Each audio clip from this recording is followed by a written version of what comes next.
Pode ser falando primeiro? Tem que orar primeiro. Não tenho que saber, porque você vai orando. A gente vai orar também, Vandré. Fala, Fernando. É porque o Vandré já está aqui no comando, o Roberto Vandré. Eu acredito. Vamos lá, vamos orar. Vamos orar. Vamos agradecer ao Senhor por estarmos aqui. Né? Já estamos, por incrível que pareça, caminhando para o final do nosso trimestre de Hebreus. Hoje nós já recebemos aí as informações, na verdade a gente já sabia, né, das lições do próximo trimestre já, por incrível que pareça, né, a gente daqui a pouco já começa um outro com outras informações, com outra pegada. Mas hoje, lição de número 9, Jesus, mediador de uma nova e perfeita aliança. Que Deus abençoe o professor André William, que vai ministrar para a gente aqui nessa noite. Deus, louvamos o Teu nome, Senhor, por estarmos aqui na Tua presença. Te pedimos, a Deus, que Tu nos abençoe, nos guarde, nos ilumine, Senhor. Nos abençoe, Senhor, através da ministração do Teu servo. Dê a ele, Senhor, a clareza, Senhor, do Teu Espírito Santo. Que ele possa trazer para nós, Senhor, algo, Senhor, da Tua parte, do Teu rio, Senhor, das fontes, Senhor, que emanam, Senhor, do Teu trono. Abençoa, Deus, o André. Ó Deus, Tu tem dado ao Teu servo instrumentalidade, Senhor, ciência, Senhor, conhecimento e sabedoria, Deus, para ministrar a Tua palavra. Que essa noite, ó Deus, não seja diferente. Que Ele possa trazer para nós, Senhor, algo vindo da Tua parte. Algo, Senhor, que alegre, Senhor, console, abençoe, fortaleça os nossos corações, Senhor, e nos ensine no caminho da verdade. Pedimos a Deus a Tua bênção sobre todos que estão aqui nesta noite, pelos nossos amigos internautas que estão assistindo online, que Tu possas, ó Deus, também alcançá-los através do Teu Espírito Santo. Muito obrigado, Deus, por esta noite, porque aprove-te nos reunir aqui para receber a Tua palavra. Nós te agradecemos por tudo, no nome santo e poderoso de Jesus. Amém. Deus abençoe a todos. Queria que recebesse com muita alegria, com muito prazer, com muito amor no coração, nosso professor André William. Deus abençoe, André. Queridos, que a graça e a paz de Jesus Cristo seja com todos. Amém. Amém. Glória a Deus. Antes de tudo, quero louvar o Deus e Pai de nosso Senhor Jesus Cristo, qual nos abençoou com toda sorte de bênçãos espirituais nos lugares celestiais em Cristo Jesus. Nós nos reunimos aqui por causa da promessa de que Ele estaria no nosso meio, né? Eu vou falar um pouco disso aqui essa noite. Não foi assim em outro tempo, na antiga aliança. Mas nós agora temos a garantia de que Deus se assenta e se reúne no meio do seu povo. Onde tiverem 2 ou 3, Ele está no meio deles, disse Jesus. E é nessa confiança que nós temos colocado em nosso coração de que Jesus está aqui e podemos aprender na Sua palavra, louvá-lo, exaltá-lo, porque Ele sim é o único merecedor de adoração. Obrigado, pastor Ronaldo, pastor Edivanei, por lembrar de mim, pelo convite, pela responsabilidade. Que Deus abençoe e continue abençoando esse departamento.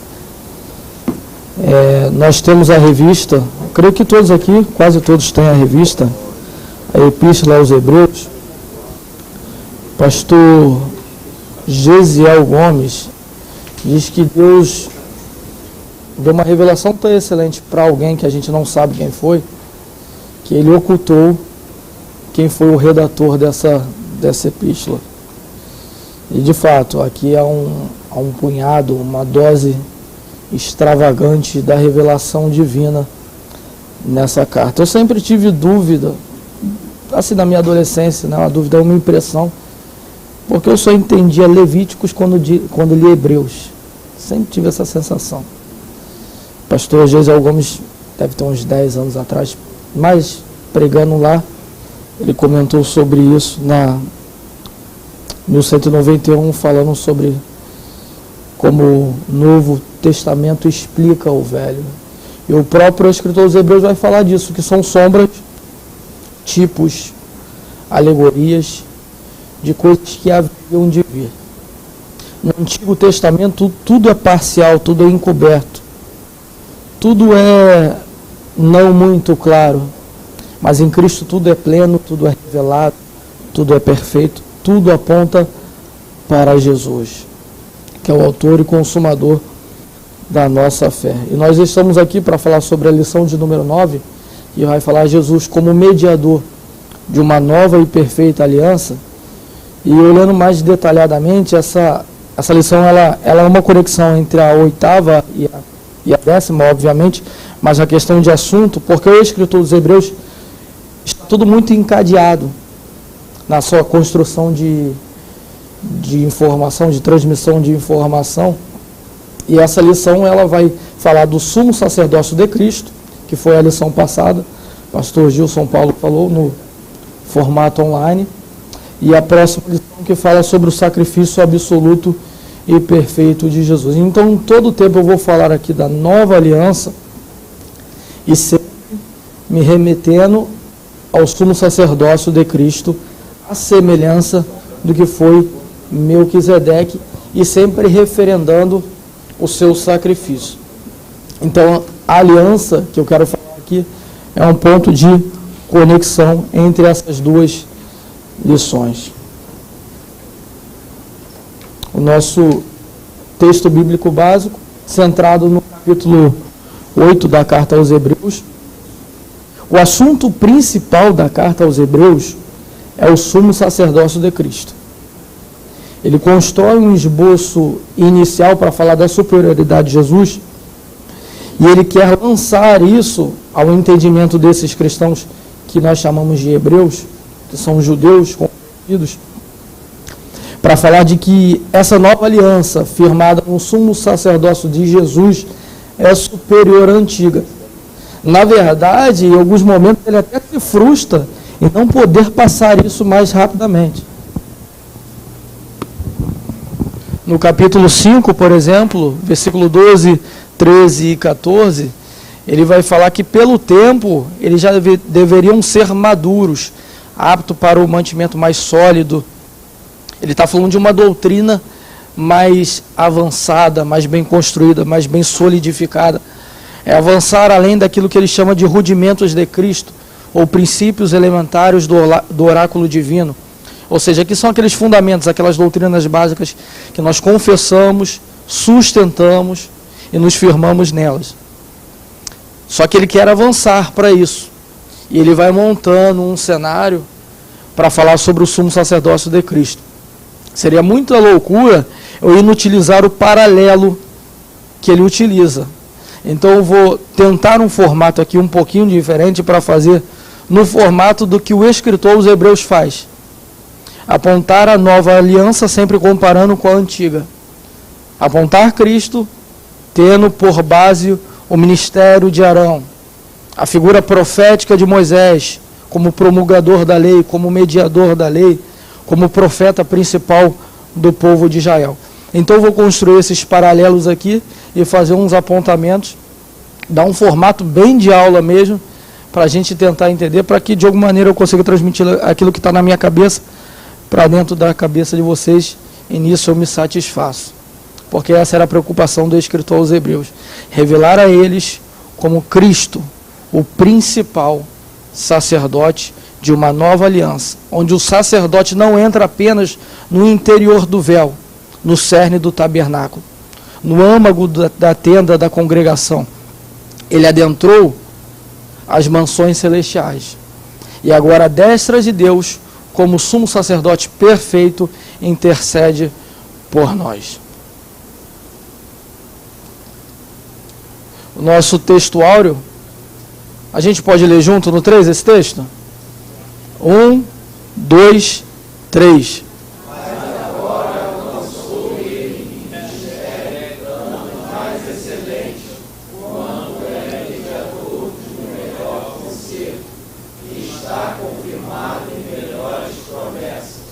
Hebreus capítulo 8, versículo 6.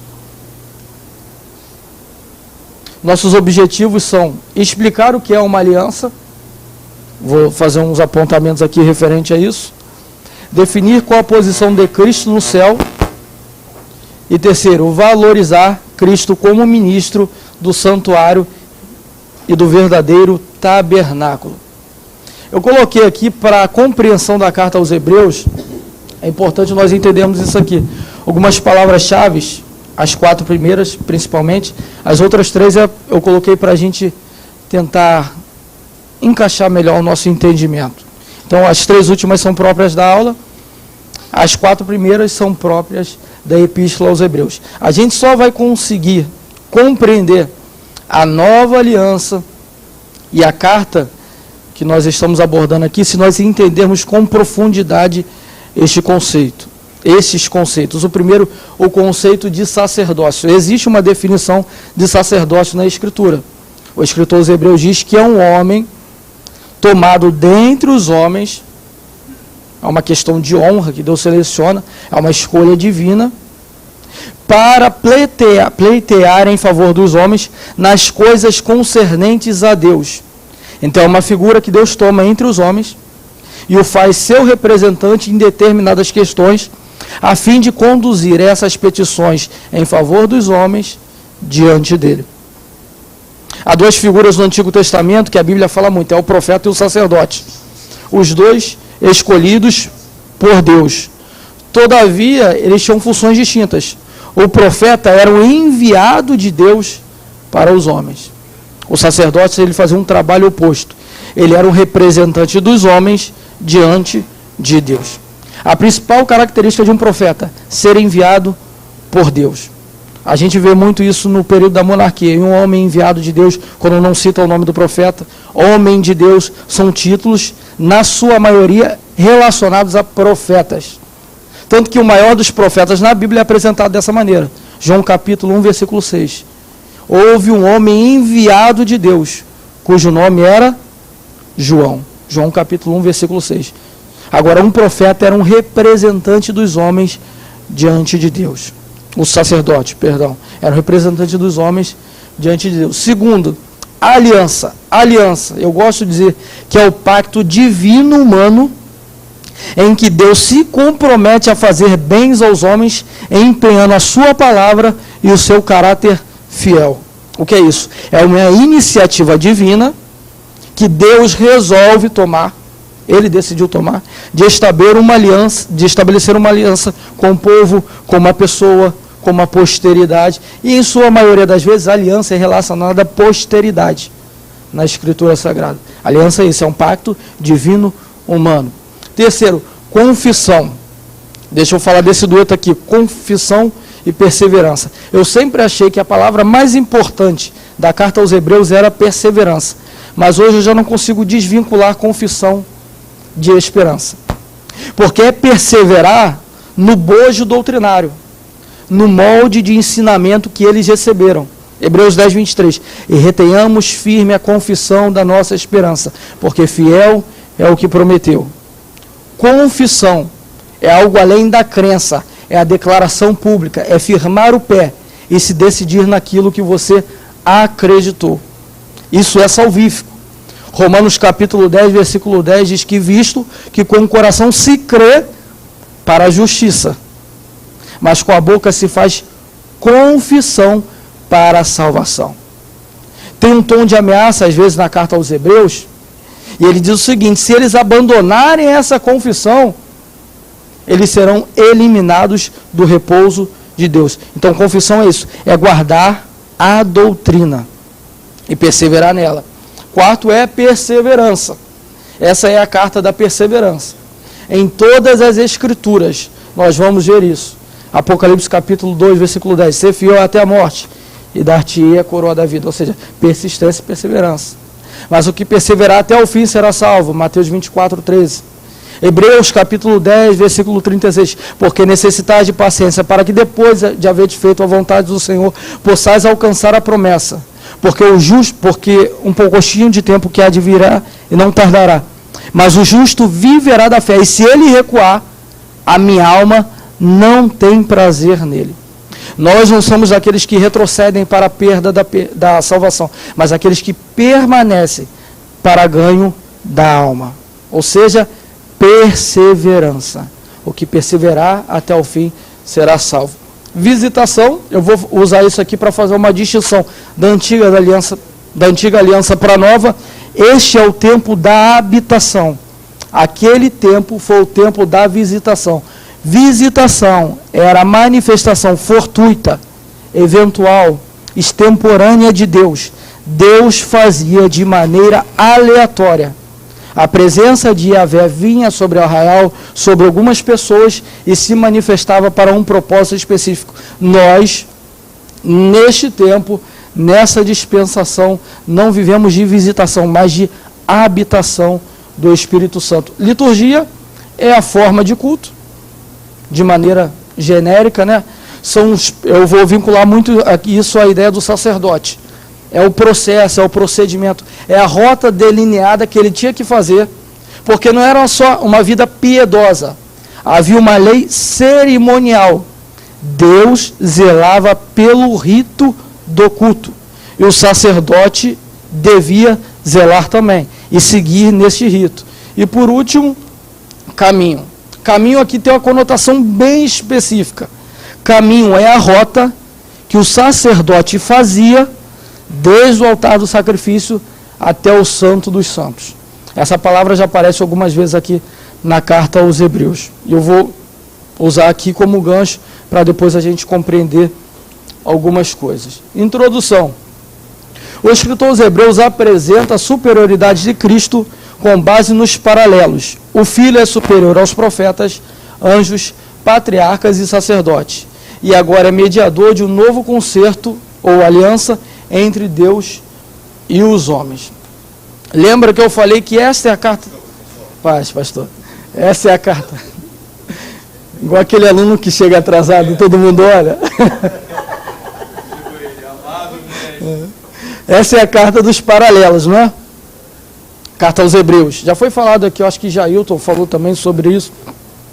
Então vamos pegar pelo começo. Diz assim, Hebreus capítulo 1, versículo 1.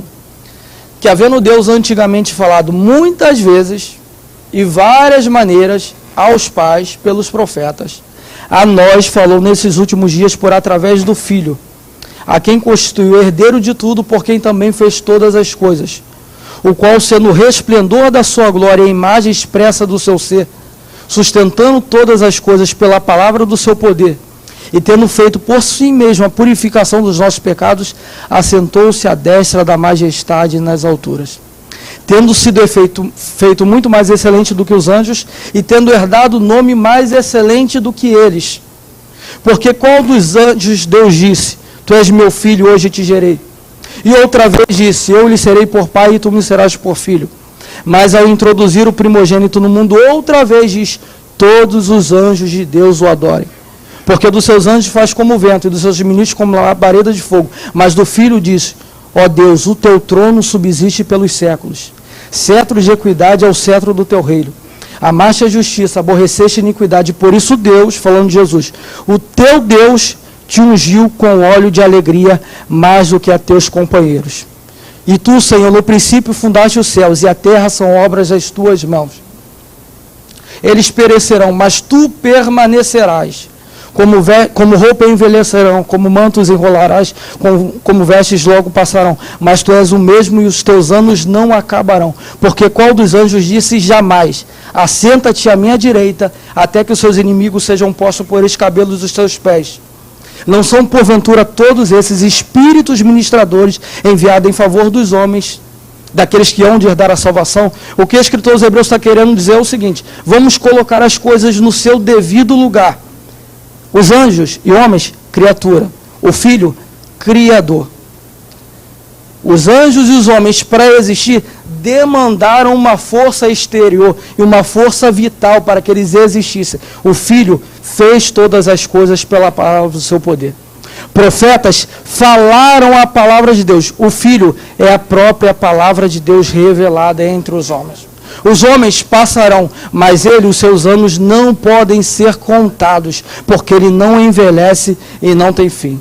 E para mim a parte que eu mais gosto, anjos e homens não salvam, mas ele, por si mesmo, fez a purificação dos nossos pecados e assentou-se à destra da majestade nas alturas.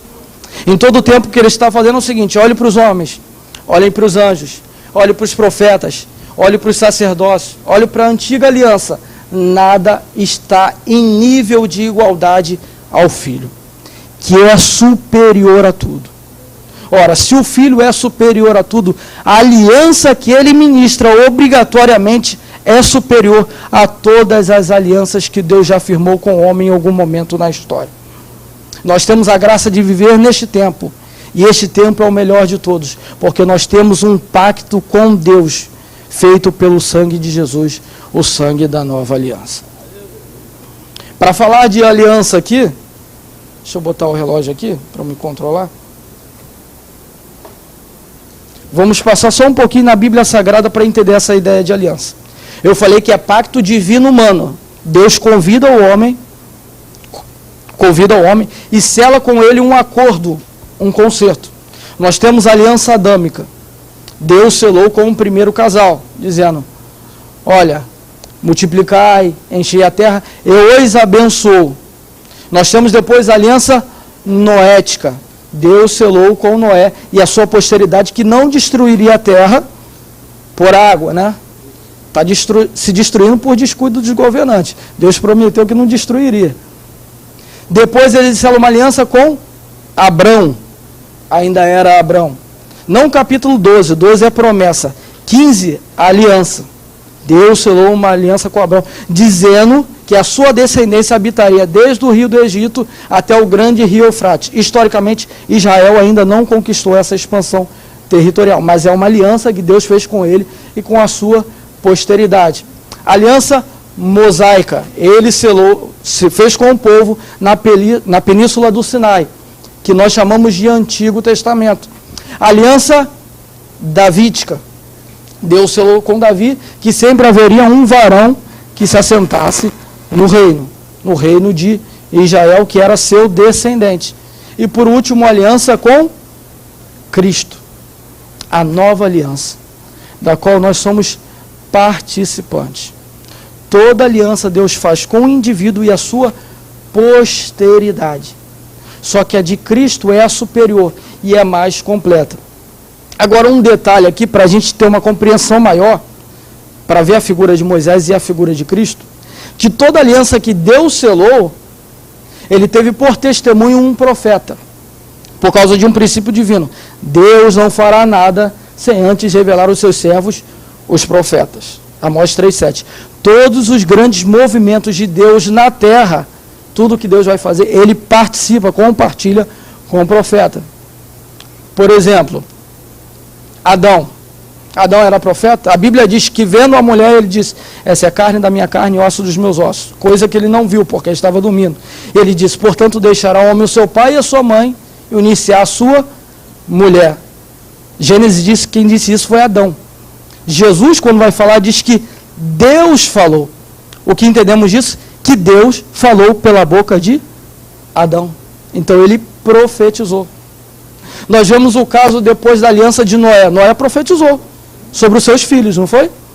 Sem Cã e Jafé. A Bíblia diz que ele profetizou na saída da arca por causa daquele problema que teve, que ele se embriagou. Profetizou. Depois a Bíblia vai falar de Abraão. Abraão era profeta.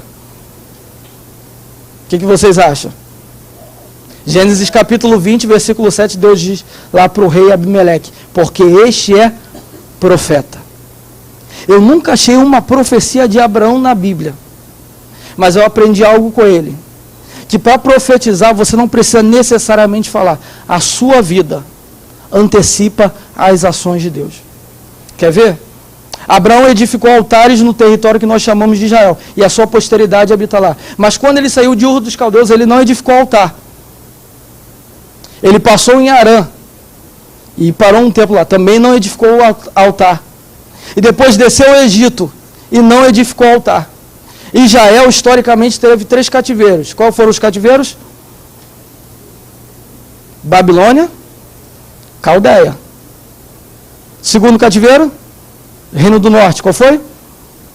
Foi deportado pela Assíria, mas a região, se a gente for ver historicamente, ali na província de Gozã, que é Síria, Arã, território de Arã. E para onde Israel foi levado cativo? Depois de José? Egito. Todos os lugares onde Abraão não edificou altar, a descendência dele foi escravizada. Mas todos os lugares que ele edificou altar, a sua posteridade habitou e Deus lhes fez herdar. Isso entra para nós como aviso.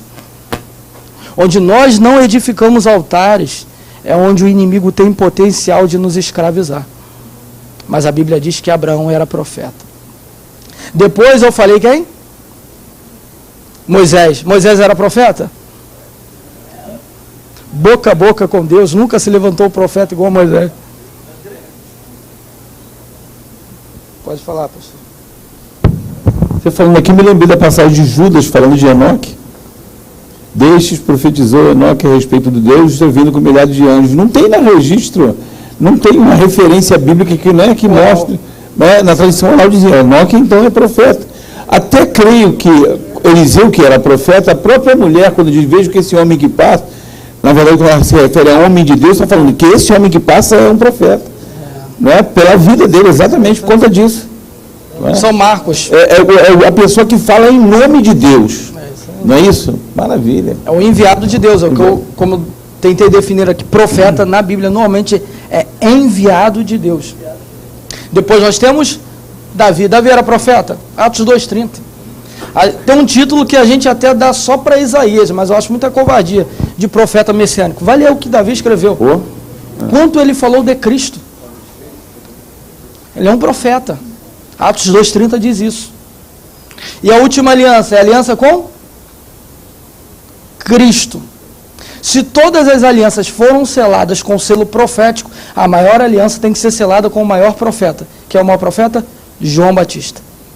Adiante dele, a Bíblia diz, eis que envio o meu anjo. João Batista é profeta. Por que ele tem que ser o maior profeta? Porque ele anuncia a maior das alianças. E converterá o coração dos pais aos filhos, e dos filhos aos pais. O que João Batista faz? Esse é o grande propósito dele. Pegar tudo que está no Antigo Testamento, amarrar e relacionar a Cristo. Jesus sempre falou dos pais como aqueles do Antigo Testamento, e dos filhos como a nova geração. Só que quem é o homem que une o Antigo ao Novo? João Batista, é o homem da transição. Por isso Jesus diz, Lucas 16, que a lei e os profetas duraram até João.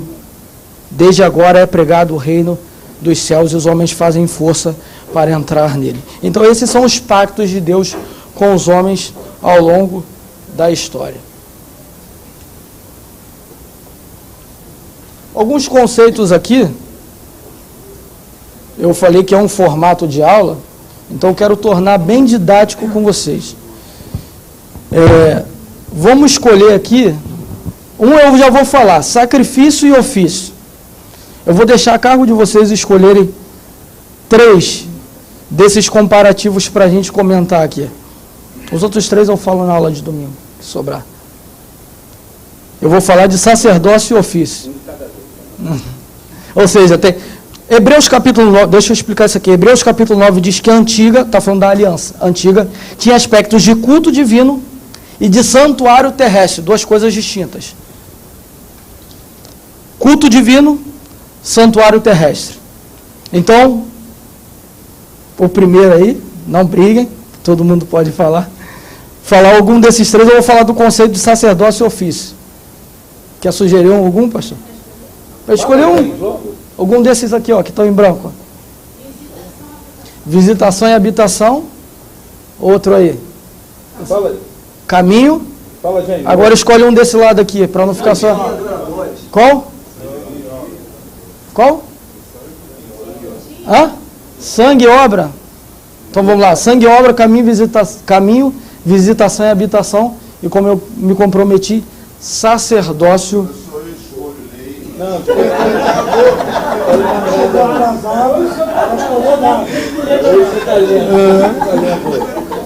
não, pode mais. Vamos lá. É isso aí. Não dá para falar de tudo. E eu tenho respaldo bíblico para não falar de tudo, porque o escritor aos Hebreus diz: quanto tempo me faltaria para falar de Davi, Gideão? Então ele não fala. Então eu não tenho tempo para falar de todos. Vou falar só desses que vocês escolheram.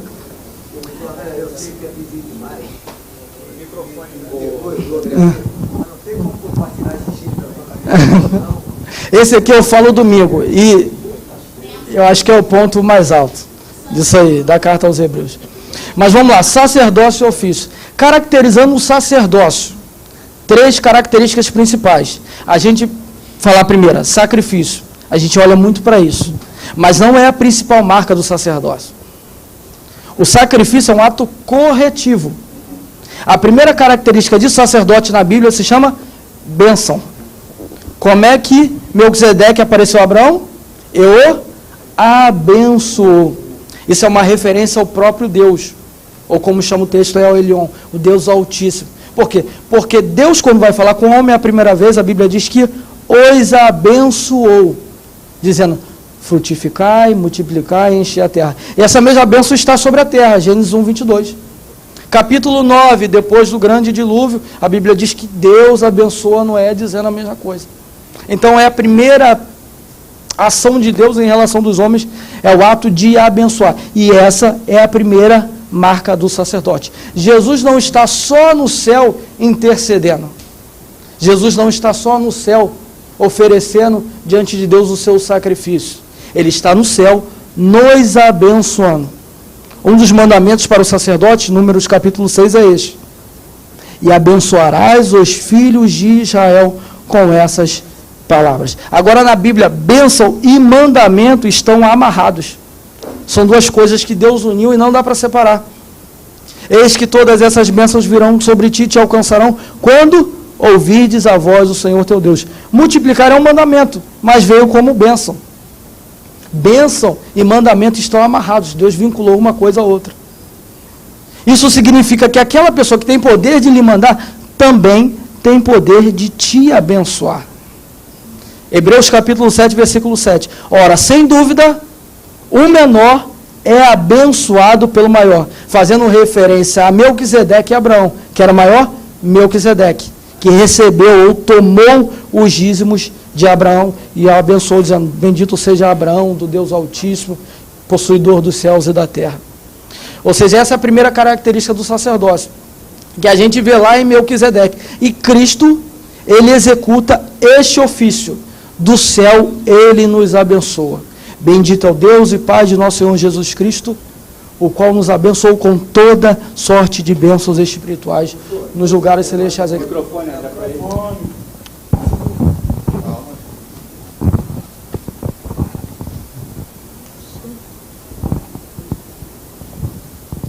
É que eu fiquei numa dúvida, eu conversando com um amigo aqui, eu perguntei, o sacerdote é maior do que o profeta? Melquisedeque é maior do que Abraão. Isso está claro na Epístola aos Hebreus.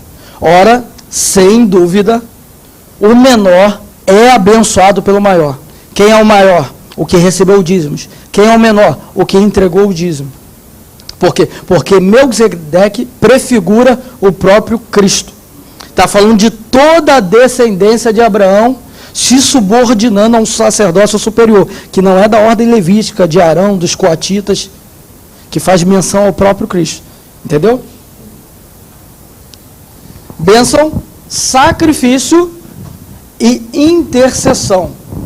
Uma das palavras preferidas de Deus na Bíblia se chama intercessão. Tem 7 homens na Bíblia no Antigo Testamento que são superiores aos outros no Antigo Testamento. Prediletos de Deus no real sentido da palavra. Abraão, Davi, Noé, Jó e Daniel, Moisés e Samuel, por características bem específicas. Cada um tem a sua característica. Só para falar dos 2 últimos, Moisés e Samuel. Por que esses homens são especiais?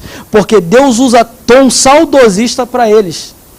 Dizia, se tivesse esses homens na terra, se tivessem eles, ele dizia, se tivesse Samuel e Moisés para interceder, isso não aconteceria.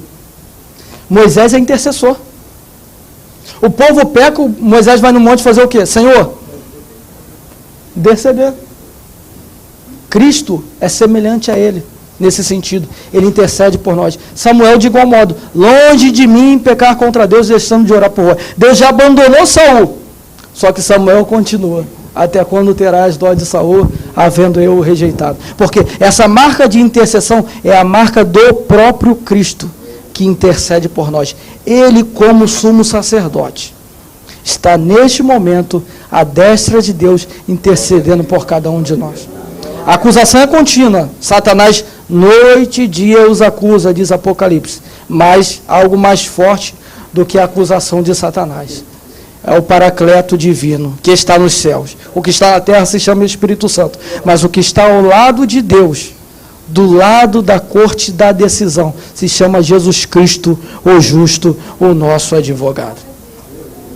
André, o que o irmão Jaime falou, na verdade, a dúvida dele, eu acho que é em relação ao comparativo de ofício. E, na verdade, não existe, biblicamente falando, uma hierarquia de ofícios designados por Deus. O que o André está falando tem a ver com a delegação de autoridade, a transferência de autoridade de Deus. Isso pode se aplicar a qualquer outro tipo de função, ou até no Novo Testamento, pensando nos ministérios, cada um cumpre uma função e não tem uma gradação de autoridade por conta da função em si. Acho que é o que ele... Complementares. Exatamente. Às vezes o rei exercia a função de profeta ou de sacerdote, em algumas situações, quando era autorizado por Deus. Davi é o tipo de pessoa que cumpre as três funções, porque ele é a figura de Cristo. Agora, André, só porque você fez uma provocação bacana com os 7 nomes aí, eu pensei aqui. A Bíblia fala de um versículo dos 3 homens que ele mais ama. Mateus 1. Esse é o top 3. Top 3. Mas você tem Todo mundo já leu isso aqui, mas ninguém às vezes se toca nisso. Livro da geração de Jesus Cristo, filho de Davi, filho de Abraão. Os 3 homens que Deus mais ama, no único versículo. Abraão é a figura mais repetida no Novo Testamento, entendeu? Do Antigo Testamento, o nome citado, né? Caminho, foi caminho? Caminho, vamos lá. Caminho é a rota premeditada. Escritor aos Hebreus diz o seguinte, que quando o sacerdote andava no dia da expiação, do altar até o Santo dos Santos, o Espírito Santo estava dando a entender que o caminho ainda não estava descoberto. Qual a ideia? A ideia de expiação, porque havia um rito muito rigoroso. O sumo sacerdote, uma vez por ano, no 10º dia do 7º mês do calendário judaico, o povo trazia 2 bodes, que era a oferta deles, de expiação, e o sacerdote levava 2 novilhos, que era para si, por si e por sua família. Degolava os animais no rito sacrificial, e esse sangue tinha que ser aspergido no interior do Santo dos Santos, sobre a tampa da arca, que é chamada de propiciatório, sobre os querubins, onde a presença de Deus descia. Bem, esse era chamado o caminho. Quem é o cumpridor disso totalmente? Jesus. Jesus que executa isso. A Bíblia diz que ele faz tudo isso e se oferta a Deus como sacrifício agradável. Ali é aplacada a ira divina. Nesse sentido, o que a Bíblia está querendo dizer é de expiação. A ideia de levar a culpa. E no caso do bode aqui, até levar a culpa para longe. Jesus, ele andou o caminho. Só que Jesus muda a dinâmica da adoração.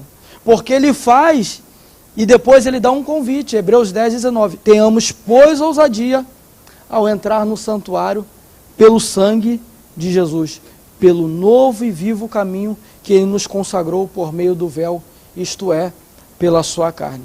Então Jesus faz a sua própria carne o caminho para nós chegarmos até Deus. Isso muda a dinâmica da adoração. Muda totalmente. Isaías capítulo 53 vai falar sobre o servo sofredor. Verdadeiramente, ele tomou sobre si as nossas dores e as nossas enfermidades levou sobre si, e nós o reputamos por aflito, ferido de Deus e oprimido. Versículo 4, versículo 5, mas ele foi ferido pelas nossas transgressões e moído pelas nossas iniquidades. O castigo que nos traz estava sobre ele. A paz na Bíblia só se alcança por justiça. Outra coisa que está amarrada. Isaías capítulo 32, versículo 17, diz o seguinte, que o efeito da justiça será a paz. Por uma nação, por uma casa, por uma igreja, qualquer lugar ter paz, precisa de haver justiça. A paz é o efeito imediato da justiça. Jesus cumpriu a justiça de Deus e nos trouxe a sua paz. Salmo 85, verso 10 diz o seguinte, que a misericórdia e a verdade se encontraram, a justiça e a paz se beijaram. Isso é uma referência ao sacrifício de Jesus.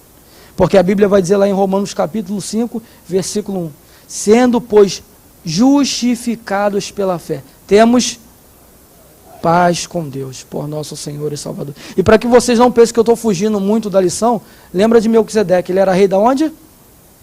Melquisedeque quer dizer o quê? Rei de justiça. Rei de Salém quer dizer rei de paz. Então Melquisedeque é rei de justiça e rei de paz. Está vinculando isso a Jesus. Porque pela justiça praticada, nós temos paz com Deus. Já não somos seus inimigos. Nós entramos no caminho até o Santo dos Santos, porque no dia que ele gritou que tudo estava consumado e entregou o seu espírito, a Bíblia diz que de alto a baixo o véu se rasgou. O que significa isso? Caminho permitido, caminho liberado até o âmago da presença de Deus. Você pode dizer amém? Amém. Qual foi o outro selecionado? Visitação e habitação. Eu falei visitação, manifestação fortuita. O ideal de Deus para a sua criatura sempre foi a habitação conjunta, coletiva consigo. A Bíblia diz que vinha Deus na viração do jardim todo dia e fazia-se ouvir a sua voz, lá em Gênesis capítulo 3. O ideal de Deus é nos unir cada vez mais a Ele. Tanto que Paulo chama isso de mistério. Efésios 5:32. Grande é esse mistério, digo, em relação de Cristo com a igreja. Apocalipse capítulo 21 vai dizer o seguinte, que João não viu na cidade santa templo, porque o templo é o próprio Deus. Significa que nós adoraremos a Ele dentro da sua presença. Aquele foi o tempo da visitação. Este é o tempo da habitação. A Bíblia vai dizer que consenso há entre o templo de Deus e o templo dos ídolos. Mas vós sois o templo do Deus vivo. Pois ele disse, habitarei e andarei no meio deles. Eu serei o seu Deus e eles serão o meu povo. Por isso santificai-vos, saí no meio deles, diz o Senhor. Não toqueis em nada impuro e eu vos receberei. Eu serei para vocês como pai e vocês serão para mim como filhos e filhas, diz o Senhor Todo-Poderoso. Essa obra, ela começa a tomar força no Espírito Santo. Porque Jesus disse que o Espírito Santo que há de vir, o Consolador, que o mundo não pode ver nem conhecer, vocês conhecem, diga, conhecem. Porque habita, diga habita, e estará convosco. Ou seja, o Espírito Santo, conhecimento, proximidade e intimidade. Isso é relacionamento. Jesus fez tudo isso para que nós pudéssemos viver o tempo da habitação do seu Espírito, conhecer o seu Espírito, o seu Espírito habitar em nós, e o seu Espírito está conosco. E o outro qual foi? Não, foi sangue e obra. Sangue e obra. Hebreus capítulo 9, versículo 22, que quase todas as coisas na lei se purificam com sangue. Sem derramamento de sangue não há remissão. A ideia aqui do sacrifício e obra de Jesus é que a gente sempre olha o sacrifício de Jesus como se fosse o ápice. É o ápice para nós. Isso, para Deus, o que mais se orgulha em Jesus não é o seu sacrifício em relação a ele, é a sua obediência. Porque o sacrifício de Jesus livra a gente que tem culpa. Jesus não precisava se sacrificar. Embora sendo filho, aprendeu a obediência pelas coisas que sofreu, tendo sido aperfeiçoado, e veio a se tornar a causa de eterna salvação para todos aqueles que lhe obedecem. E Deus o nomeou sumo sacerdote, segundo a ordem de Melquisedeque. Hebreus capítulo 5, do versículo 8 ao versículo 10. Jesus é amado por Deus pela sua obediência. O nosso problema nos dias de hoje é que a gente está forçando a barra para criar uma religião estranha, para inventar que Deus prefere sacrifício ao invés de obediência. Nunca foi assim. 1000 arrependimentos não valem uma obediência. Tem o Senhor mais prazer em sacrifício do que se obedeça a sua palavra? Obedecer é melhor do que sacrificar. Jesus é tão amado por Deus por causa disso. Diz Davi, profeticamente, sacrifícios tu não te aprazes, senão te daria.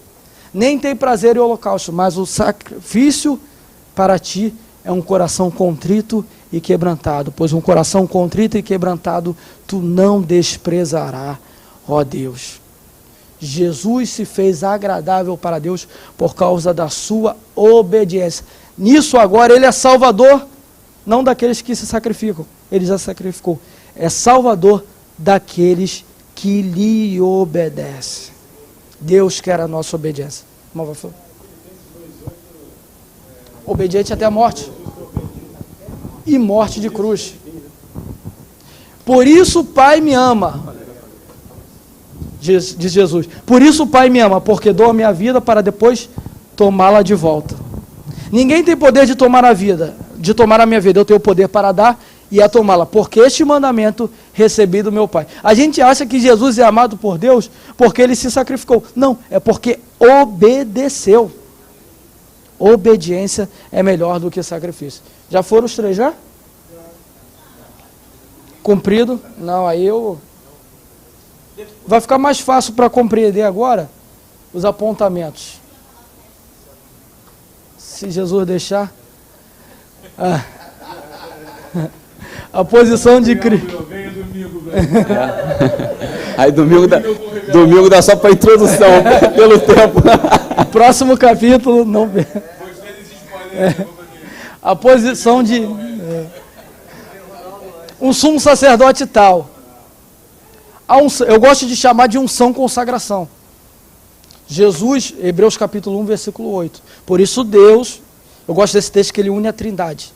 Te ungiu com óleo de alegria mais do que a teus companheiros. Ou seja, Deus, que é o Deus Pai, está louvando um Deus, que é o Deus Filho, e fala que este Deus ungiu com Deus Espírito Santo.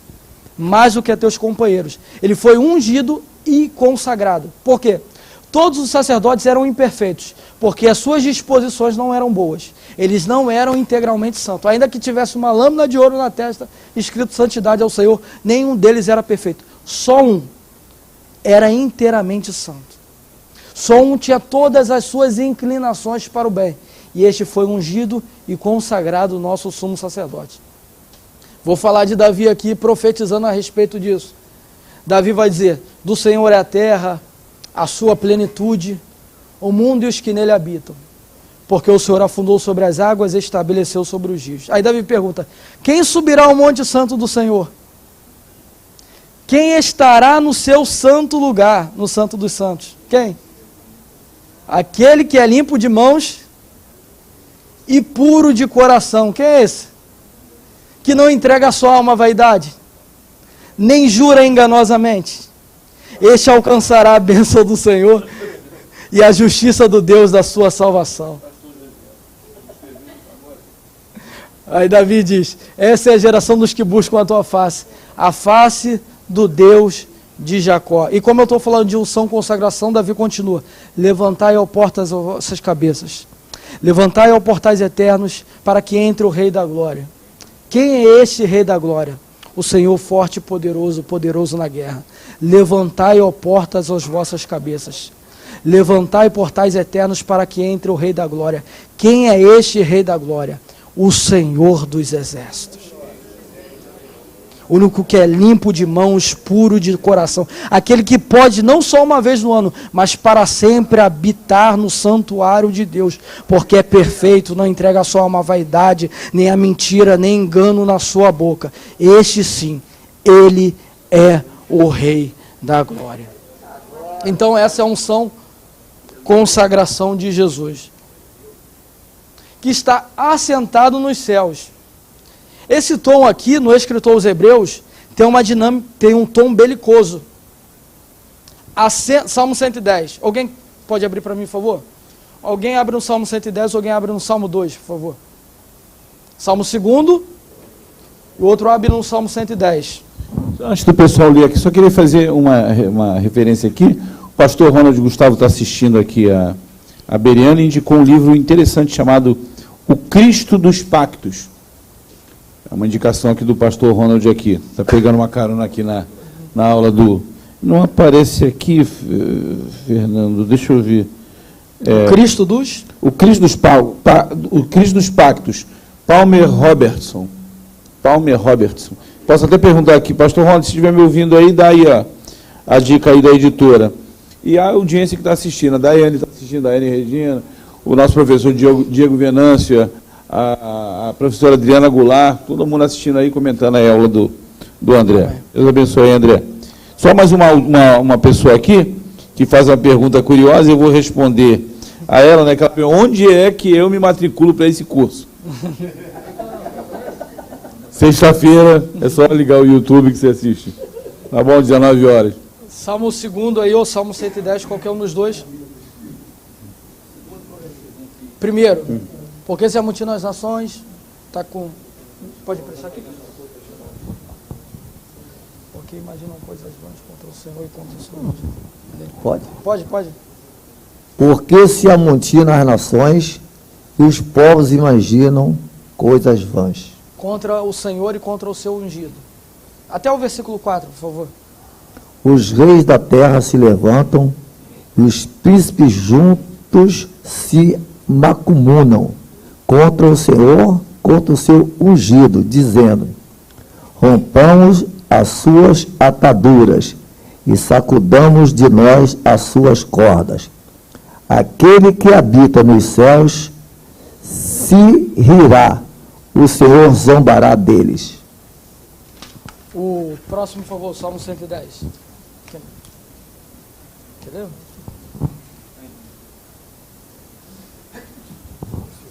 Do 1 ao 5, tá bom? Diz o Senhor ao meu Senhor: assenta-te à minha mão direita, até que eu ponha teus inimigos por escabelo debaixo dos teus pés. O Senhor enviará o cetro e uma fortaleza desde Sião. É o cetro da sua fortaleza desde Sião, dizendo: domina no meio dos teus inimigos. O teu povo se apresentará voluntariamente no dia do teu poder, com os santos ornamentos, como vindo do próprio seio da alva, será o orvalho da tua mocidade. Jurou o Senhor, e não se arrependerá. Tu és um sacerdote eterno, segundo a ordem de Melquisedeque.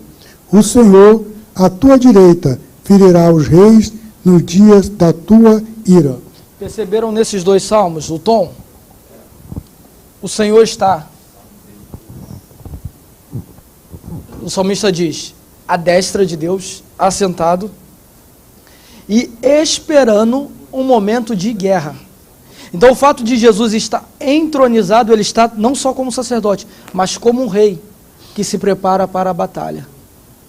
A Bíblia diz: assenta-te à minha direita, diz o Senhor, até que os seus inimigos sejam postos por escabelo dos teus pés. Então Jesus não é só sacerdote. Em um momento bem breve que nós esperamos, ele vem para executar toda a ira de Deus. É ele, na profecia lá de Isaías capítulo 63 na verdade, a Bíblia diz o seguinte, que vestes são essas que você está como aquele que pisasse vinho, pisasse a uva no lagar? Ele disse: essas são as vestes com que pisei os inimigos na ira do meu Senhor, e não houve quem me ajudasse. Ou seja, Jesus é o vingador da ira de Deus, porque já cumpriu a justiça, em breve trará a ira. Por isso essa ideia de assentado, entronizado, significa isso, ou sugere isso, na verdade. E a destra da majestade no trono, a ideia de intercessão. Romanos 8:34, quem os condenará? Pois é Cristo quem morreu. Paulo parece que se corrige, ou melhor, o qual já ressuscitou, está à destra de Deus e também intercede por nós. Então Jesus está lá intercedendo. Eu gosto quando Jesus fala: eu enviarei outro Consolador, esse Alon Paracleton. Porque Alon ali não é outro de hétero, distinto. Não, é outra pessoa, mas de igual competência, de igual capacidade. Significa o seguinte: o que eu faço, o Espírito Santo que há de vir também tem capacidade de fazer. Eu salvo, o Espírito salva. Eu toco, o Espírito toca. Eu transformo, o Espírito transforma. Eu intercedo, o Espírito também intercede. Eu ajudo, o Espírito Santo também ajuda. A diferença é o seguinte, que Jesus está ajudando no céu, o Espírito Santo está ajudando na terra. É o que você falou sobre a habitação, né? Tem a ver com isso. Cristo falando, pô, tô aí, continua aí, né? E de maneira contínua e disponível, né, para nós acessar essa presença.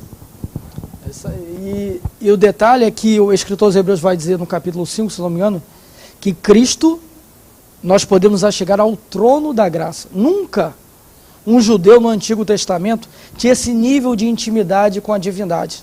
Não. Ele ia ao sacerdote, o sacerdote uma vez no ano, ia lá no interior do Santo dos Santos, no tabernáculo ou no templo, no período da monarquia. Mas em Cristo, quando nós oramos, quando nós falamos com Ele, tem o Espírito Santo corrigindo aqui embaixo, porque nós não sabemos orar como convém. E lá em cima, o próprio Cristo reiterando as nossas orações e intercedendo por nós no trono da graça. Não uma petição que você entra com um advogado para brigar com um juiz, para depender de uma autorização. Não, é direto. Não é bom porque Jesus é advogado, né?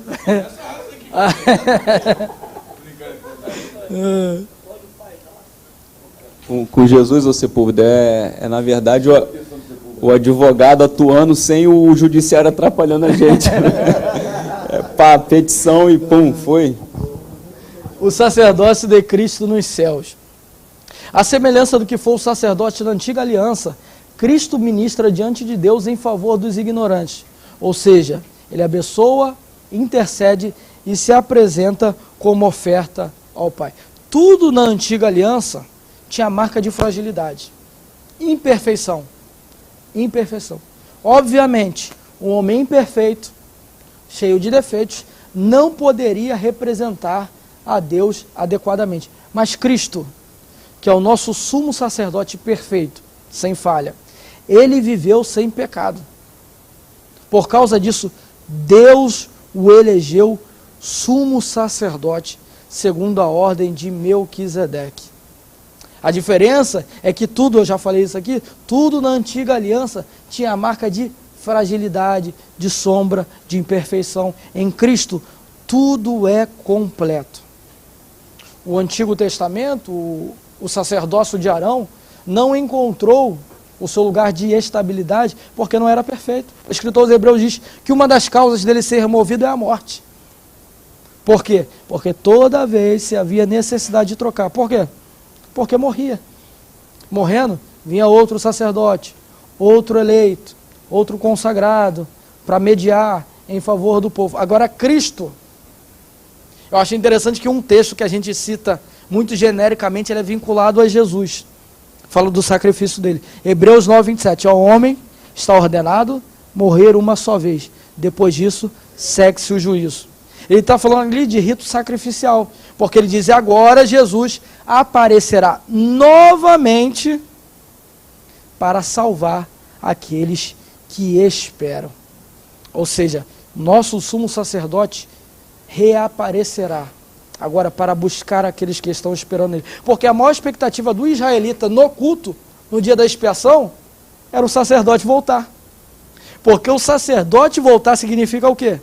Que Deus aceitou o sacrifício dele, no meio da fumaça, do incenso, desceu, abençoou, ouviu as orações, e agora o sacerdote pode sair no meio do povo. A aparição do sacerdote significa o quê? Deus nos perdoou. Deus ouviu a nossa oração. E nós somos aceitos por Deus. E o maior sinal disso é que em breve Jesus aparecerá nas nuvens. Isso ele está dizendo o quê? Que o seu sacrifício foi aceito diante de Deus. E não pesa contra nós nenhuma condenação. Romanos capítulo 8, versículo 1 diz o seguinte: portanto, agora, deixa eu ser preciso, porque Paulo fala agora, horário de Brasília, 20 horas e 38 minutos, portanto, agora, nenhuma condenação há para os que estão em Cristo Jesus. Agora você é livre, agora você é limpo, por causa do sangue e do sacrifício de Jesus.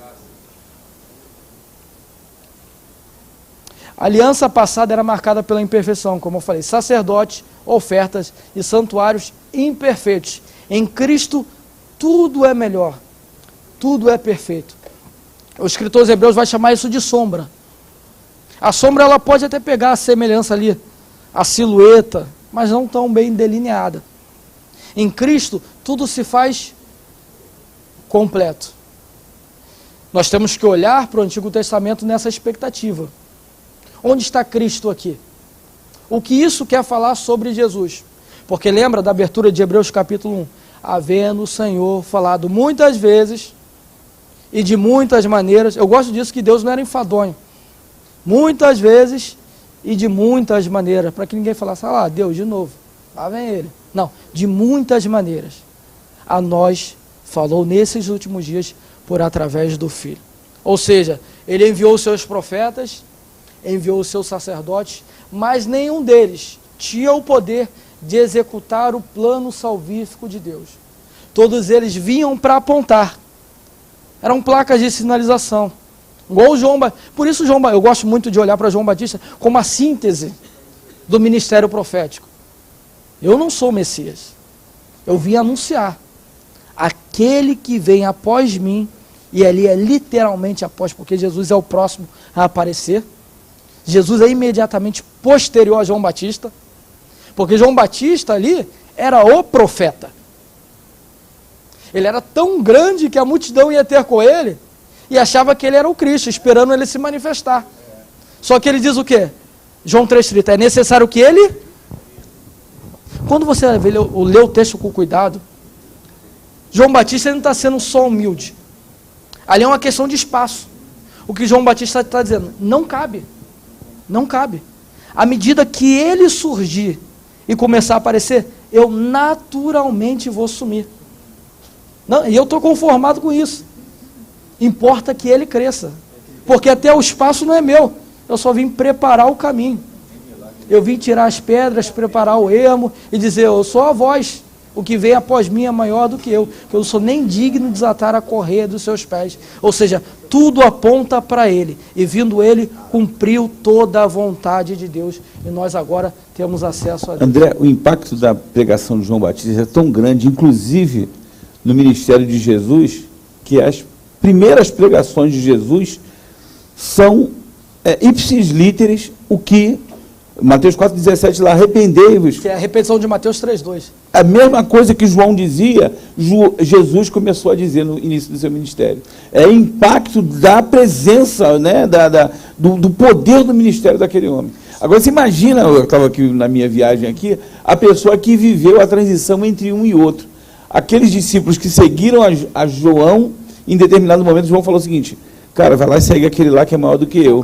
Aí o cara fica assim, como é que pode alguém ser maior do que esse profeta? Cara, que coisa fantástica isso, né? Porque João Batista, ele tinha a dica. Aquele sobre quem você vê descer o Espírito é este. O Espírito Santo tinha falado para ele. Quando ele vê Jesus, este é o Cordeiro de Deus, que tira o pecado do mundo. Ele olha para Jesus e diz, seguiu. É ele. João Batista, ele tinha muita compreensão disso. O ministério de João Batista não é muito longo. Ele é até rápido. Porque a Bíblia diz, um pouquinho antes de Jesus, e naqueles dias apareceu João Batista pregando no deserto. Só que é meteórico. É igual Estevão. Para mim, o personagem do Novo Testamento preferido é Estevão. Mais do que Paulo. Porque para mim, Estevão é uma bomba nuclear. Que caiu em Jerusalém. Está lá a igreja parada. Aí a Bíblia diz que Estevão fazia grandes sinais no meio do povo. Ele foi rápido, mudou o povo e mudou a igreja. João Batista tem essa capacidade. Ele chega para mudar a atmosfera. E ele tem uma noção muito grande. Isso é até bom o pastor ter falado isso, porque a gente está falando de antiga e nova aliança, a gente até relaxa um pouco. Mas a nova aliança é muito mais rigorosa em alguns aspectos. Esse contraste aí de João Batista e Jesus já começa Esse contraste entre João Batista e Jesus já começa na visita de quem? De Maria a Isabel. Perfeito. E ele tinha uma dimensão muito clara disso. Ou seja, Tu interrompeu a explicação do coisa só pra... Tu veio a fim de encaroçar hoje a vida dos outros, né? mas Eu notei isso. eu vou me valer disso. Lucas 16:16. A lei e os profetas duraram até João. Desde agora é pregado o reino dos céus. E tudo que Jesus fez foi para cumprir a justiça de Deus. Até as coisas que nós aparentemente achamos que não eram necessárias. Jesus precisava se batizar? Não, Jesus inventou o batismo? Não. Jesus colocou a ceia. Só que ele valida o batismo de João. Jesus inicia o seu ministério debaixo da autoridade de João Batista. Eu necessito ser batizado por você e o Senhor veio me batizar. Importa que seja cumprida toda a justiça. Jesus sempre andou debaixo da justiça. Porque não é uma questão lógica, Jesus sendo maior se subordinar a ele, mas na justiça de Deus, quem tem poder sempre tem que passar debaixo da asa de quem tem autoridade. João Batista tinha a autoridade. E depois disso ele vai ao deserto para ser tentado pelo diabo. E Jesus, cheio do Espírito Santo, ouviu que João Batista fora preso, começou a anunciar: arrependei-vos, porque é chegado o reino dos céus. A nova aliança não é relaxamento. A mensagem é de arrependimento. A gente pode achar, não, lá era muito mais rigoroso. Voltando para Hebreus 10:28. Que se alguém pecando, quebrantando a lei de Moisés, morria sem misericórdia pela palavra de 2 ou 3 testemunhas, quanto maior merecedor julgais vós ser o castigo necessário para aquele que fizer agravo ao Espírito da graça, desprezar o Filho e fizer profano o sangue da nova aliança com o qual foi santificado. Versículo 31. Porque horrenda coisa, nova aliança, é cair nas mãos do Deus vivo. Eu acho que é pior do que cair na mão do diabo. Porque ali é rejeitar o Filho. Não tem salvação para quem rejeita Jesus. Se alguém rejeita Moisés, ali na lei era condenado, as palavras de Moisés, quanto mais quem rejeita Cristo nessa nova aliança. João 16:8. E quando ele vier, falando do Espírito Santo, convencerá o mundo da justiça e do... Qual o pecado? Do pecado, porque não crê em mim, disse Jesus. Então esse é um pecado que elimina a pessoa de ser salva, porque não crê em Jesus.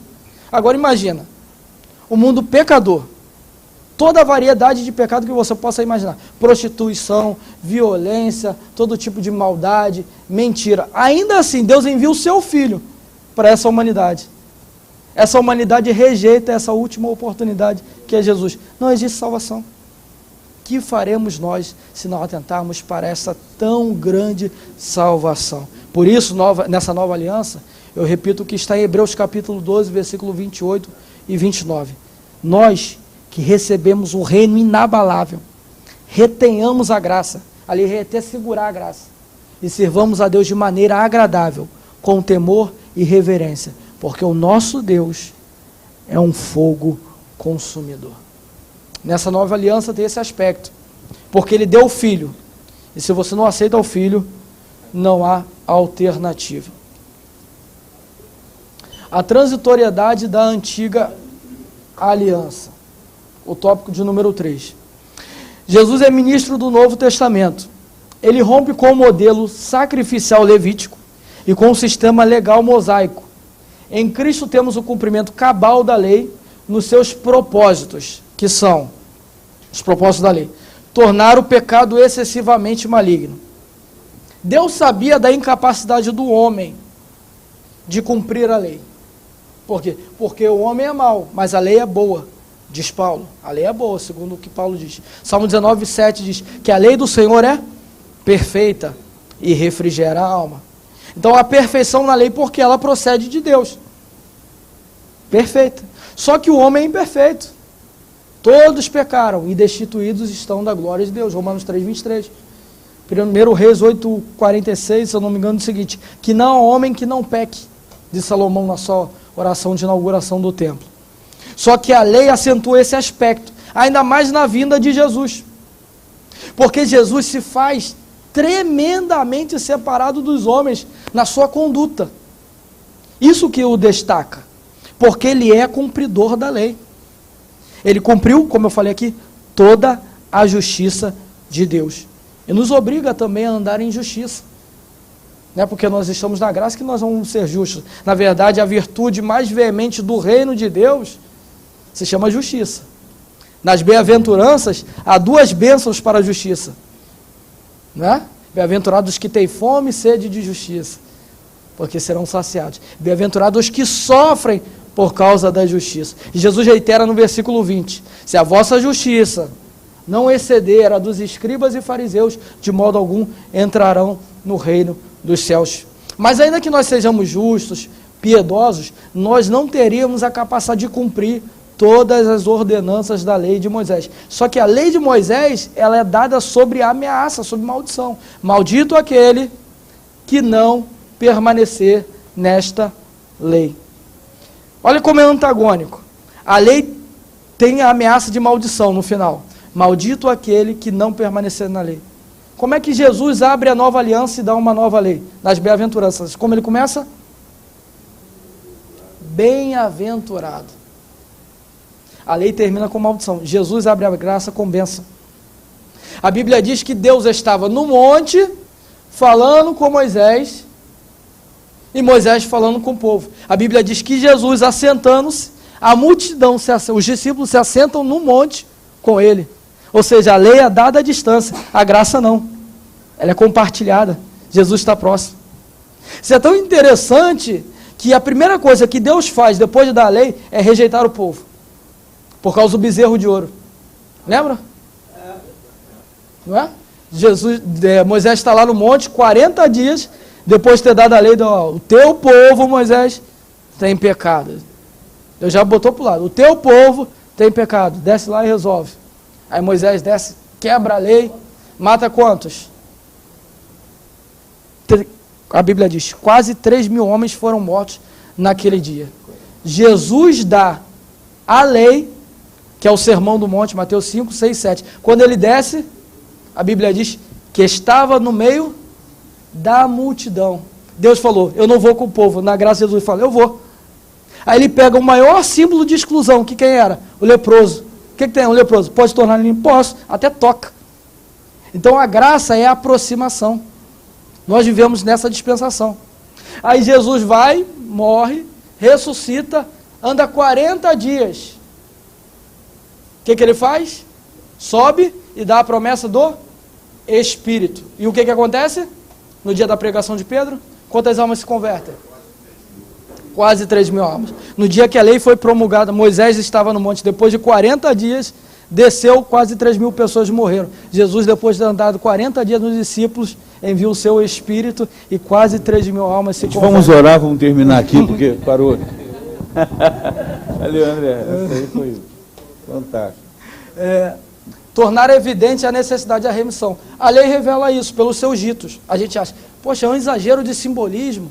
Levítico é pesado. Não, ali está apontando da necessidade de remissão. Sem derramamento de sangue não há remissão. Hebreus 9, 22.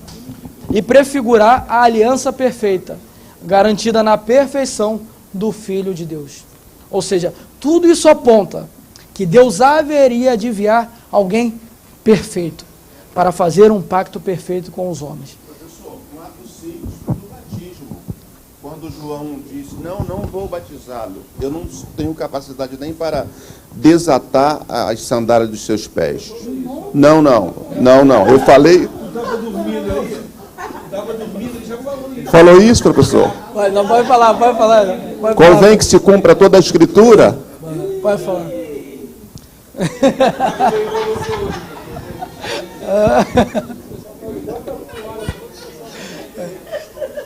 Quer ler esse daqui, pastor? Quer ler essa parte?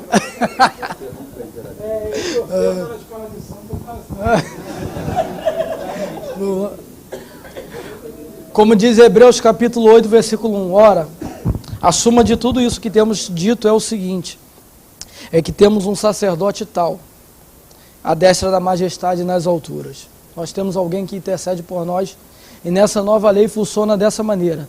Essa é a aliança que farei com eles, depois daqueles dias, diz o Senhor.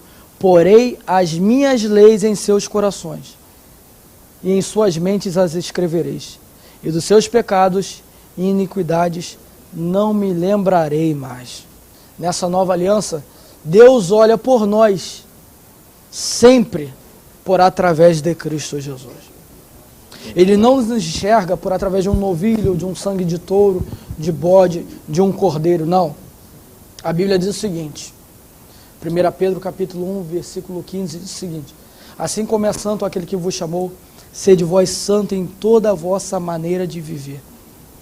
E se invocais por Pai aquele que sem acepção de pessoa,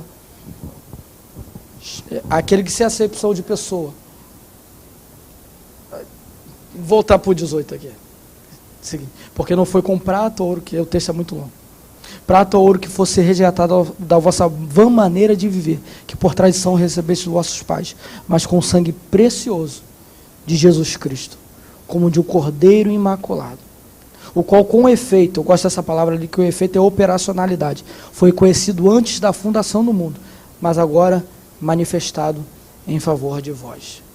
Ou seja, nessa nova aliança, o que nos aperfeiçoa, o que nos melhora, o que nos completa, é o próprio sangue de Jesus, que vale mais que prata, que vale mais que ouro, que vale mais do que qualquer sacrifício. E nesse, e só por ele, nós temos uma aliança com Deus que não pode ser desfeita. Por quê?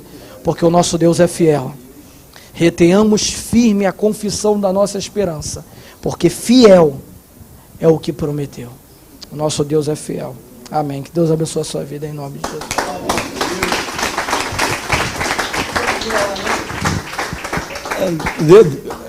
Não vou nem falar, rapaz, porque a aula parece que, né? A gente poderia realmente ficar mais um tempo aqui assistindo, ouvindo o André. Maravilha, André. Deus abençoe a sua vida, não é? Deixa eu falar uma coisa para ti interessante. Eu queria hoje, né, conclamar aqui a congregação a aplaudir, né? Não, professor, não, né? Mas o Sepúlveda, que esteve quieto para grande parte do tempo, por favor, vamos aplaudir o Sepúlveda, por favor. Aplaude o Sepúlveda. Foi realmente, Sepúlveda, fantástica a sua performance hoje. É verdade, é verdade. Por outro lado, todavia, eu tenho uma repreensão a fazer hoje. Alguém que estava cochilando na aula.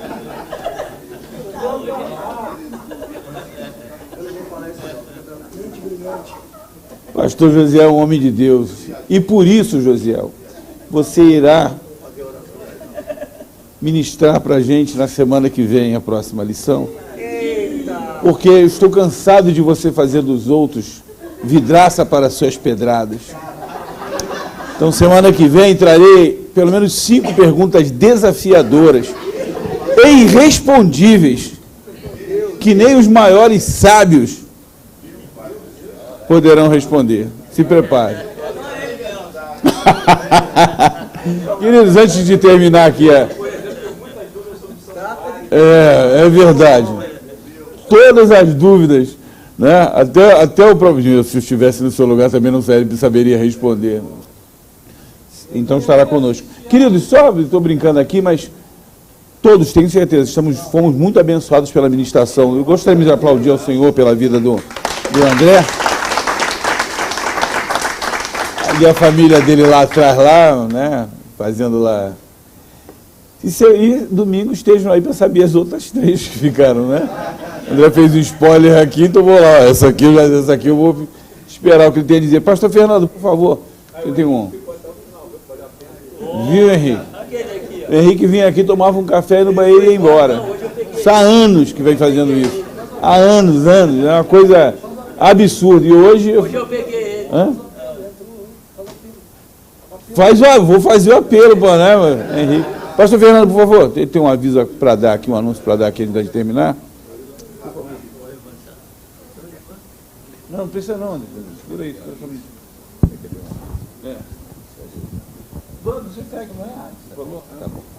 A paz de Cristo, irmãos.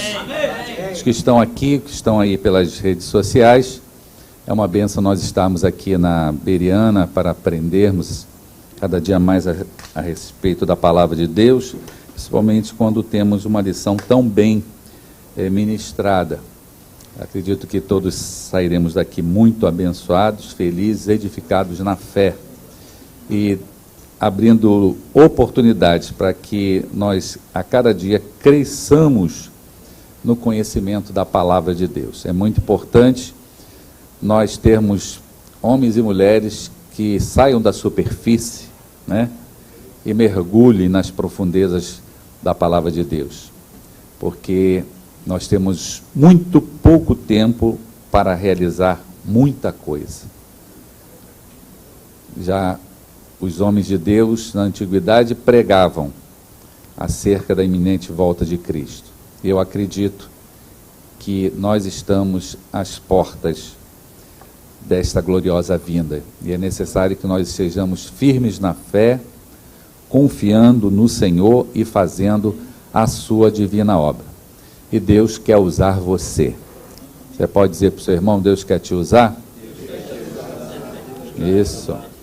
Seja o profeta, né, nessa geração.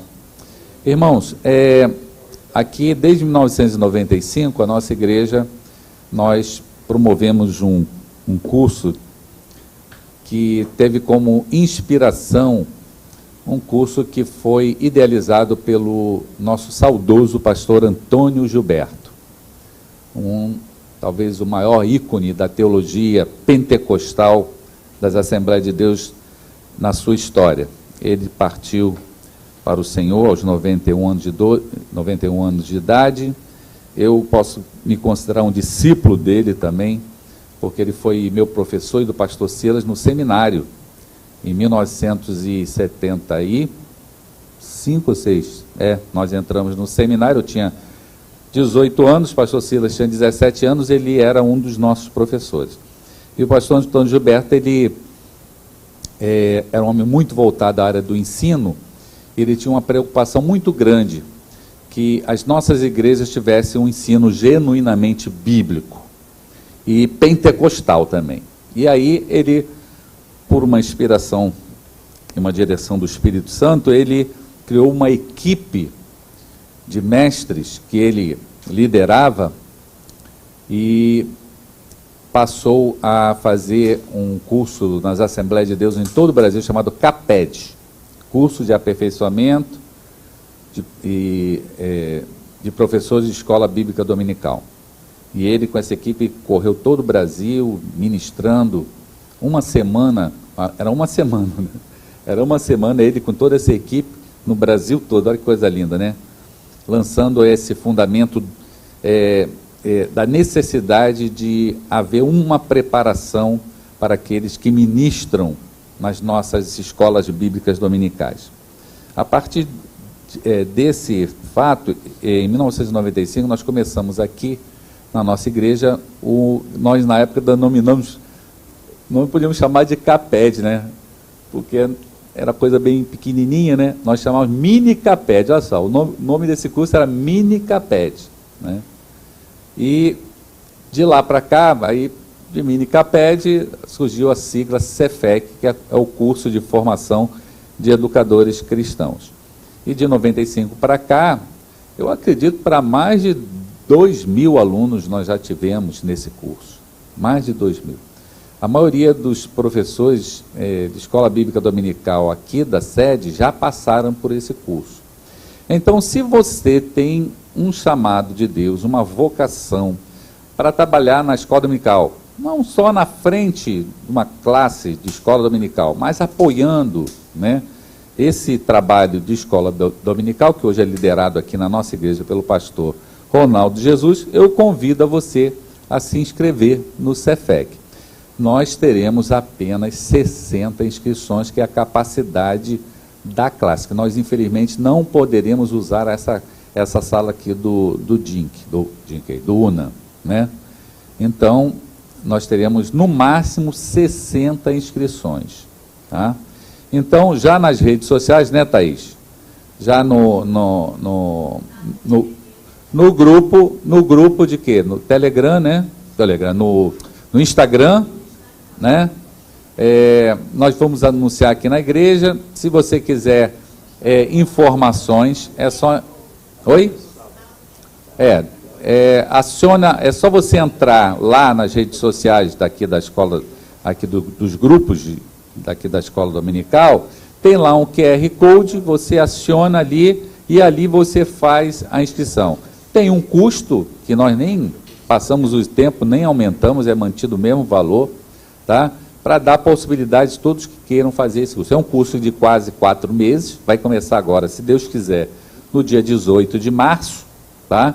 E é um curso que vai preparar você para realmente trabalhar na escola dominical. Isso se você quiser, ok? Se você tem esse chamado, não somente para estar dando aula, mas também apoiando na parte da estrutura da escola dominical, eu aconselho você fazer, eu acredito que vai ser bênção. Tem alguém aqui que já tenha feito o Cefec? O professor fez, né? Eu vi CPF. Esteve aqui, né? É um curso muito exigente, inclusive reprova, né? Reprova, é um curso como qualquer outro. Reprova, né? Exige presença, as matérias são matérias importantes, né? Nessa área de educação cristã. Quando terminar o Cefec, nós estamos ainda, se Deus quiser, ainda esse ano, planejando fazer o Cefec avançado. O Cefec avançado já é para gestores de escola dominical. É pessoal que trabalha lá na ponta, na liderança mesmo, no comando das escolas dominicais. Então... Tinha pessoal no chat participando de outras igrejas. Sim. Sim. Para fazer o Cefec, nós temos algumas determinações. Primeiro, tem que ser pessoas que têm que ter no mínimo 15 anos de idade, né? 15 anos em diante. Tem que ter o segundo grau completo ou em curso. Tá? Por exemplo, uma pessoa que tem 15 anos já está, às vezes, fazendo ensino médio, né? Tem que ser membro de igreja, não é a ADVEC. Nós já tivemos o prazer de receber pessoas de outras igrejas, de outros ministérios no Cefec. Tá? Tem as matérias, as 6 matérias, tem estágio também, todos os alunos cumprem um período de estágio. É um curso bastante exigente, como não poderia deixar de ser. Mas eu acredito que todos que já tenham feito o Cefec poderão dar o seu testemunho aqui da importância que o Cefec teve na vida ministerial deles em relação à obra de ensino bíblico. Ok? Tem um custo, né? A inscrição quanto é que é? 120, né? Até dia 28 é 120, depois passa a 150 e depois serão 3 parcelas no valor de R$70. Ok? Isso para cobrir os custos.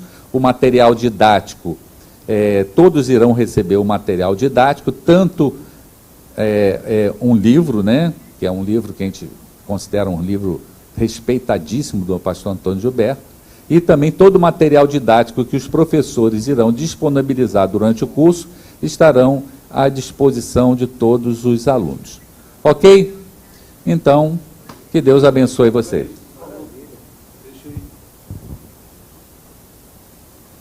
Maravilha. Vamos nos colocar de pé então, né?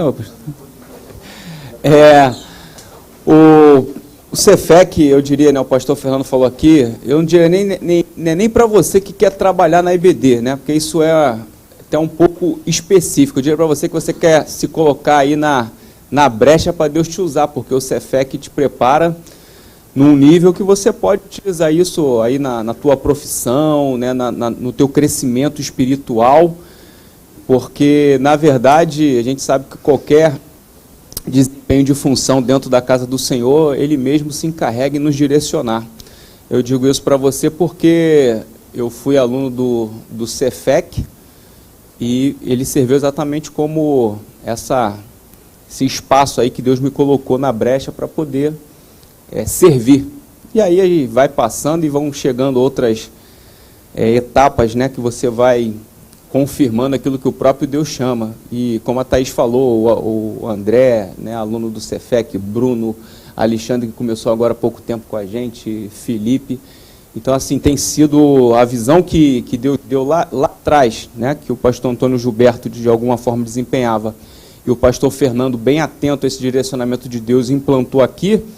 Eu digo que é um celeiro, né, de mestres, e principalmente de mestres focados em ministrar a palavra de maneira cristalina, cristocêntrica, e principalmente com graça, né? Eu acho que vocês já perceberam aqui que na Bereana é uma marca, né, do que representa um pouco do ministério do pastor Ronaldo, do pastor Fernando, é que aqui ninguém ministra a palavra por uma ótica de intelectualidade ou apenas de uma compreensão de conhecimento, mas pela graça, para que a palavra agregue a nossas vidas e alcance nossos corações.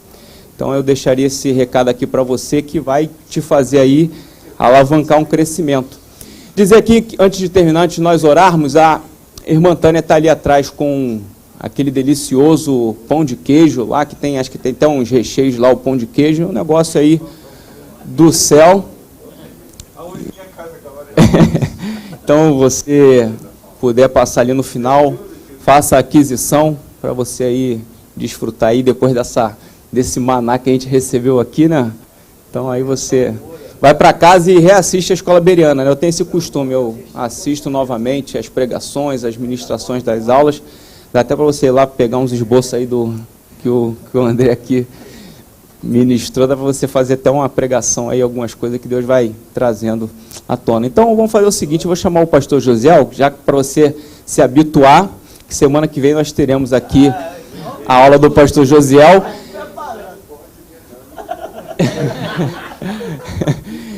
Semana que vem vamos ficar aqui atentos para identificar seus direitos. Só Jesus tem misericórdia. Eu digo que já mudou até o tom, né? Ficou sério, né? Ficou sério, né? Pois é. Graças a Deus. Amado Deus e Pai, te damos graça pela bênção, pela oportunidade, pelo privilégio, Senhor, de estarmos aqui aprendendo, recebendo, Senhor, para a motivação e para o nosso crescimento espiritual. Louvamos o Teu nome e agradecemos pela graça que Tu tens revelado ao Teu servo e pela ministração poderosa e abençoada da Tua palavra. Agora, Senhor, estamos nos dirigindo para os nossos lares. Leva-nos em paz debaixo da Tua proteção, nos livrando de todo perigo e de todo mal. E que tudo que aqui ouvimos e recebemos, ó Deus, possa ficar gravado em nossos corações. E que nós não sejamos apenas ouvintes, mas sejamos também praticantes, sejamos cumpridores da Tua palavra. E que a Tua graça e que a Tua unção continue sobre todos os Teus servos, Senhor, que lideram, ó Pai, esse ministério, que é a nossa Escola Bíblica Bereana. Assim nós te damos graças, Senhor, por tudo nesta noite, em o nome de Jesus. Amém. Amém.